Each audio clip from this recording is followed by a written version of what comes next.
Hello. Hello. Hello. Hello.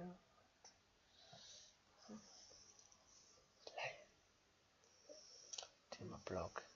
Hello. Welcome to my blog. Lisa's asleep. I'm not putting you in it. I'm just telling people when I'm talking quietly, so I don't wake you up. Right. Let's do my usual stuff that I do on the silly vlog blog. I'll put the glasses on the side bit. Oh. Put them on my side bit. Putting Lisa's glasses safe so they won't be damaged in the night. Okay, so philosophical question for you. Deep philosophical question. I can't remember where I was last night, I think. What things hold you back from doing the things that you really want to? I think I've done this one before. Right, let's go for this one instead. What is the truth? So I'm talking to vlogophiles. You don't have to answer in your sleep. You'll stay sleeping, sweet bum. Yeah. Okay.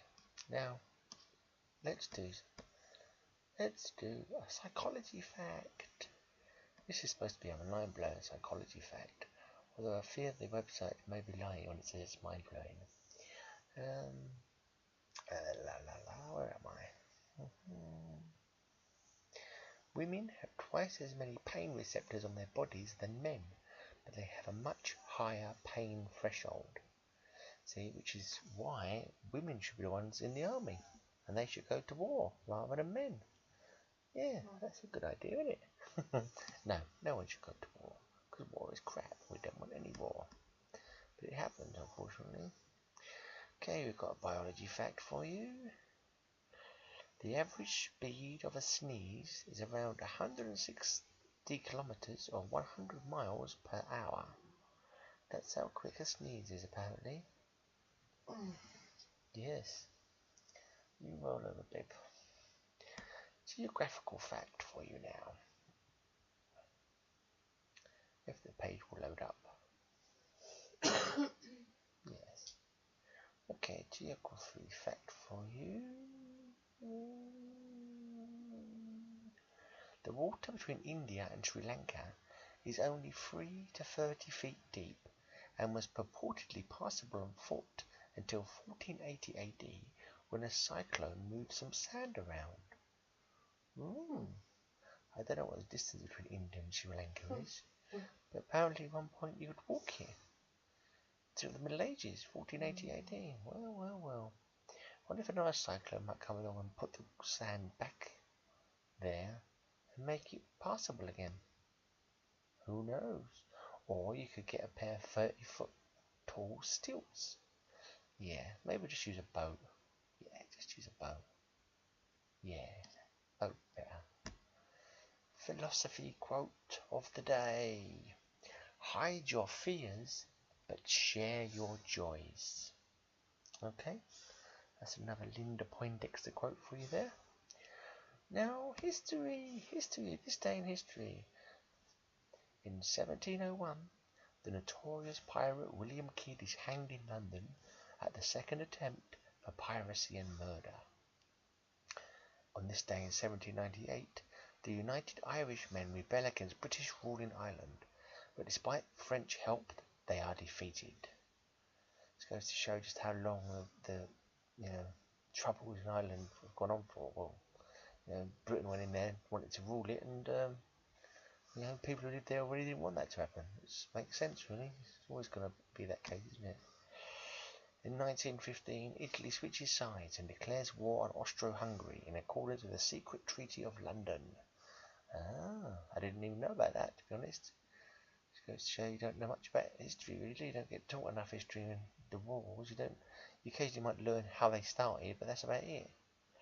History, most of the time I did it, was just like boring stuff. If they stuck to, interesting periods, people would be more,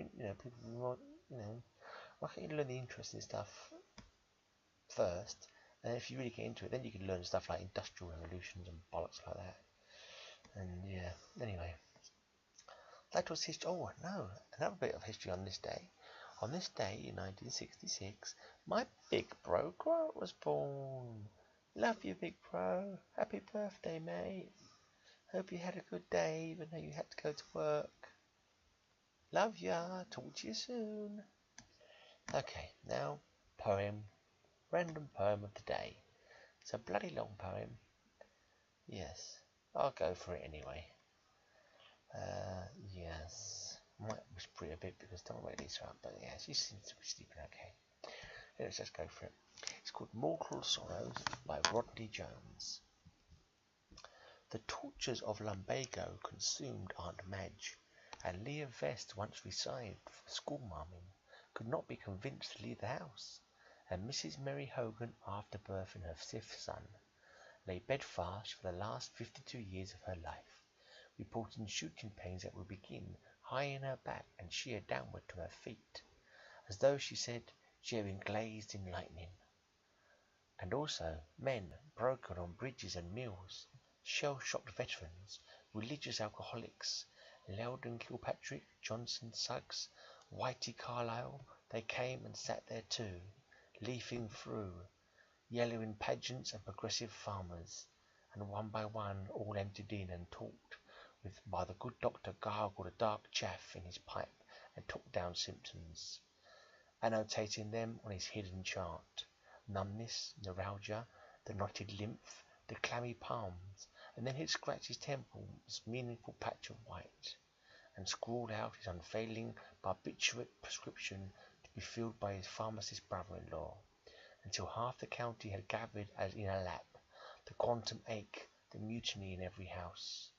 How much pain, how many diseases, consigned to the mythological, the dropped ovaries, the torn-up nerves.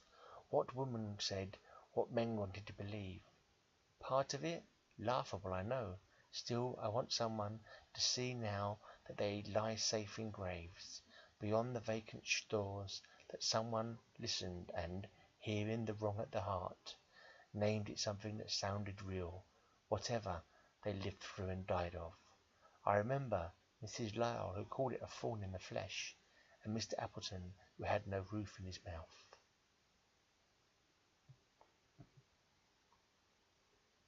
I don't understand that. That was Mortal Sorrows by Rodney Jones. He was born in 1950. That poem was printed in a book called Things That Happen Once, copyright 1997. Okay, so that was the poem. That was a bit weird. Bit strange, but people are being ill, I suppose. It's kind of, I don't know, is it relevant to my situation where I've got these dodgy hands, which I think might be arthritis, but the doctor didn't say it was arthritis. But this is my hand, it won't close any more than that, and it's stiff and painful all the time. Fingers are all painful on both hands. Feet are knackered, knees are knackered. So I should write a poem about it, shouldn't I? Yeah. Not that it'd do me any good. Anyway, this is me talking rubbish for today. I'm going to bugger off now. I'll be back tomorrow to talk more rubbish because for some stupid reason I decided that for you in a day I would do a blog. Blocky, blocky, block, blocky, block, blocky, block, block. Why did I say that? I don't know. Why do I feel like I have to carry on with it even though absolutely nobody cares that I carry on with it? I suppose I'm thinking one day someone's going to discover me saying something interesting, spread the word, and everyone will start watching. And everyone will go back and watch all my old videos. And they'll be like, wow, this guy, he's amazing. And then I'll become a millionaire, which is the name of this video. Look, you read down there. Project How to Become a Millionaire on the Internet.